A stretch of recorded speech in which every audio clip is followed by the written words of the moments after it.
So only a few weeks to the Etape du Tour, and I'm going to try and do a little bit of the vlog thing as I go across France and my preparations for it. And this is the route I'm going to take. I'm going to drive because normally what I would often do is drive to Nantes down here, which is 2.5 hours, and fly to Geneva. But they're charging so much these days for transporting your bike. I think it's €100 there and back. And given that they just treat it like shit, and there's even with I've got a bike box Allen, which is a rigid box, but even then you're not completely safe. And I just thought I'd probably drive this time. So this is my route. I'm going from Quimper right across here to the middle of France. Down here I've got a B&B booked. So that's like 5.5 hours. And what's quite good in France is that they've got this, they call it covoiturage, and you can basically just advertise your journey. And anyone that wants to jump in along the way, they can basically have a lift with you, and they pay a portion of the journey. And it works really well. So people jump in because the tolls on this is about €35 from here to here. So that's quite expensive, and I'll get through quite a bit of fuel as well. And so after staying the night in my little B&B and having my not English breakfast, the next part, is to go from the same place to Briançon. Well, actually, the Etape du Tour is at Briançon, but I'm staying 2 nights in a B&B, not too far off Grenoble, just near the where the mountains start around here. So I'll have a couple of days riding in the mountains. Won't ride too hard, don't tire myself out. And then we move to a hotel in Briançon and do the Etape du Tour on Sunday. So yeah, I'm kind of winding down a little bit now to prepare for it. It's quite a tough etape. I'm not sure I'll do as well this year as last year because I tend to fade after about sort of 3-4 hours of hard cycling, and this is going to be more like 6. It's 180k and over 3,000 of climbing. So yeah, it's going to be quite tough, and we'll see how we get on with that. And yeah, just wanted to put a shout out for Hambini and Dark Install. Hambini is doing some great stuff, some great aero stuff at the moment. He's an aero engineer, so fantastic. You know, that's really great just to take on these companies that come out of bullshit basically, and just try and work out what is true and what is just marketing guff. So that's really useful. There's not many people that will really tell it like it is, that have got no vested interest. So that's great.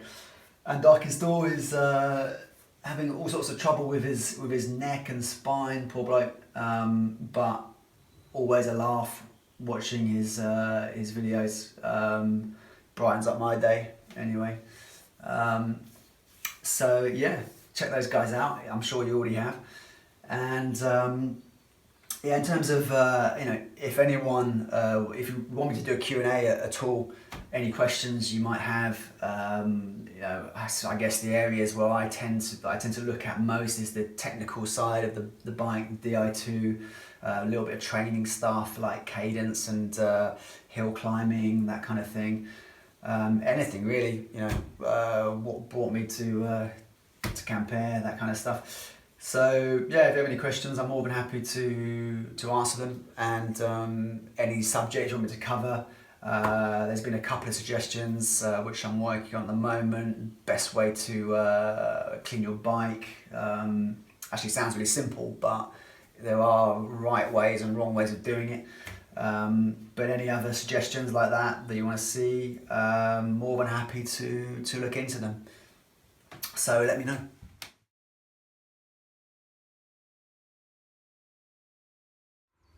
So this is a horse chestnut which unfortunately has died, or has almost died.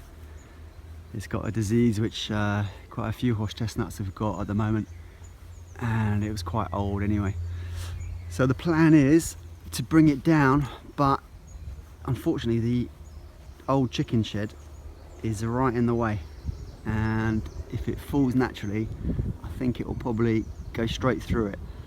So I've taken off all the branches, big branches on this side, and we've cut a notch up there, and then with the rope we're gonna pull it, tension it in this direction, cut it from the back there, and hopefully it'll fall, if not right on the lawn, then away from the chicken shed.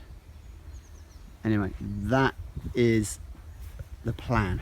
Whether or not it actually goes according to plan is a completely different matter.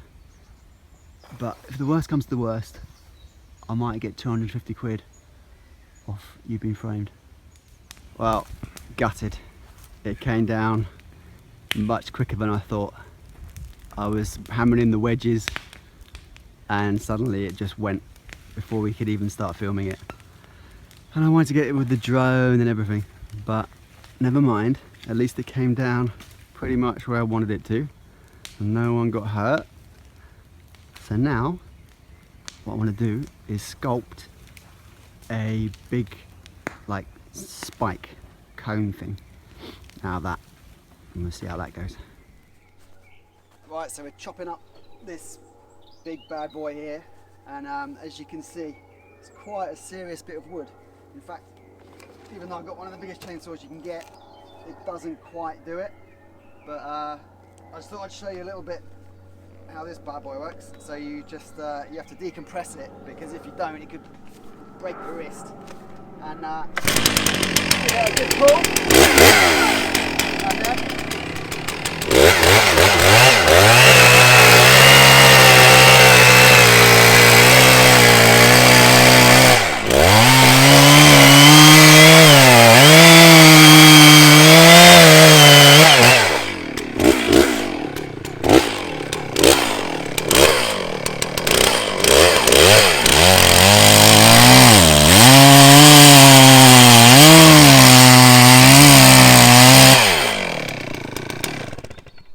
always a good idea to wear chainsaw trousers just in case it slips out, but this bit's usually pretty safe.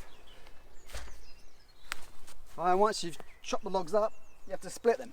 So with the help of this little machine, which we will now start up,